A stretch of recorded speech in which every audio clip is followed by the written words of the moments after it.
Magandang tanghali po, Ma'am Maricel. Maraming salamat po. Isa po ako sa napili nyo sa pamaskong handog po. Napakalaking tulong po ito sa pamilya ko. Kayo po yung ginawang instrumento po para matulungan po yung mga taong nangangailangan. Hindi lang po ako. At alam po naman namin na sobrang dami nyo na po natutulungan. Dalangin ko po ang magandang kalusugan po sa inyo at sa buong pamilya nyo po. Maraming salamat po at God bless po, Ma'am Maricel.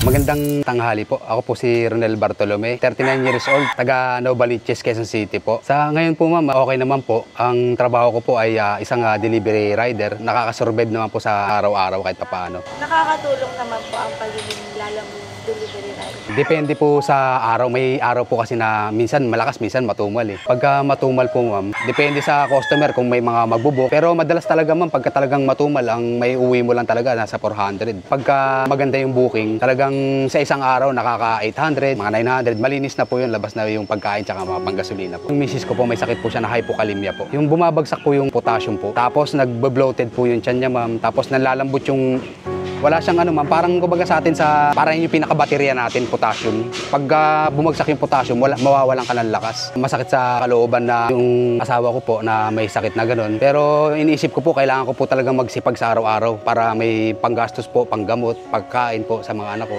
Po, yung mga anak ko, yung asawa ko po, yun po yung nagpapalakas ng loob po sa akin para magsipag po ako sa araw-araw, para matustusan ko po yung bilang isa pong padre de pamilya po. Kasi po naranasan ko po yung broken family, kaya ayoko po mangyari sa mga anak ko, sa asawa ko na hiwalay yung magulang. Mahirap po kasi pagka hiwalay ang magulang, wala pong padre de pamilya na maggagabay po sa mga bata. Ayoko po maramdaman sa mga anak ko na nagpapakatatay po ako sa kanila. Gusto ko po ipakita sa kanila na kaya ko po silang gampanan. Maibigay po yung pangangailangan sa araw-araw. Natutunan ko po sa buhay ma'am, pag meron po tayong dumating na blessing, palagaan po natin, ingatan po natin. Kasi may mga pagkakataon na hindi po natin masasabi na may mga problema na tayong kakaharapin. Mas maganda po yung ready tayo, yung kahit papaano may ipon tayo. Ang message ko lang po sa mga anak ko, nanay ko, sa misis ko po na ngayon po may sakit. Kaya natin to harapin ng hamon ng buhay. Magpakatatag lang tayo. Importante, magkakasama tayo. At saka si Lord, huwag natin kakalimutan na nandyan sa atin, na nakikita niya yung mga nangyayari sa buhay natin. At lagi po tayong magdadasal, magpapasalamat sa mga biyaya po na natatanggap. Sa totoo lang po ma'am, matagal na po talaga akong sumasali kay Ma'am Maricel ma'am. Talagang hindi ko po akalain po talaga na mapili ako. Pero talagang hindi po ako nagsasawa mag-comment, mag-share kay Ma'am Maricel. Hanggang sa ito na nga po, nagulat po ako.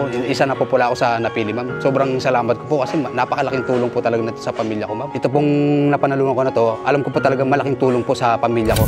Ano po yung message ni ko kay Sir Ronel na nanalo po siya dito po sa Sari-Sari Store at sa pamilya na dito?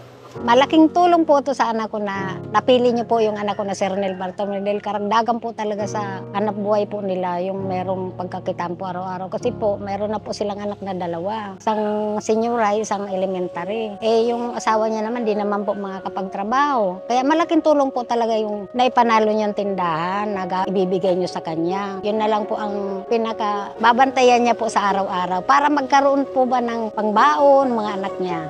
Nagpapasalamat po ako sa inyo, Ma'am Maricel po, na nananalo ang anak ko na si Ronel Bartolome po sa inyong grocery po. Dahil po sa malaking tulong po sa kanila ito sa pang-araw-araw po. Kaya po nagpapasalamat kami po ng marami sa inyo. God bless po at sana po marami pa po kayong matutulungan sa kagaya po namin na mahihirap. Marami po salamat ma'am. Ingat po. God bless.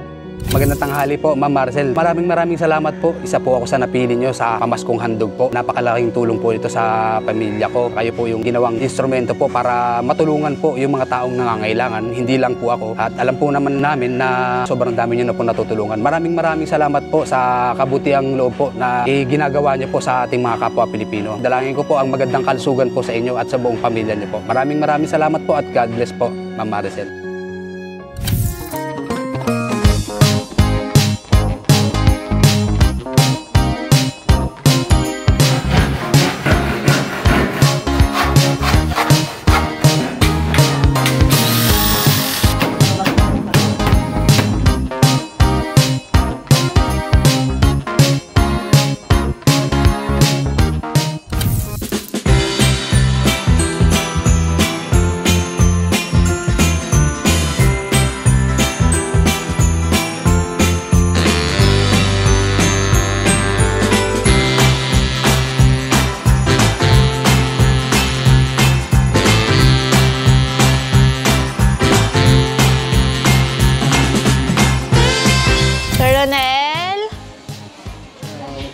Good afternoon po.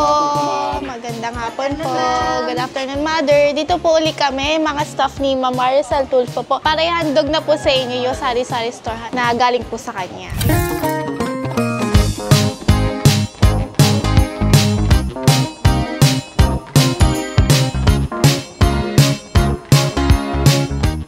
Maraming salamat po kay Ma'am Maricel po at dumating na po yung Hakot Challenge po pamasko. Maraming salamat po. Malaking tulong po ito sa aking pamilya. Gaya po ito nung halos konti lang po yung laman. Ngayon po ilalagay ko na po, sobrang dami na po. Maraming salamat po Ma'am Maricel po. Maraming salamat po sa inyo at God bless po.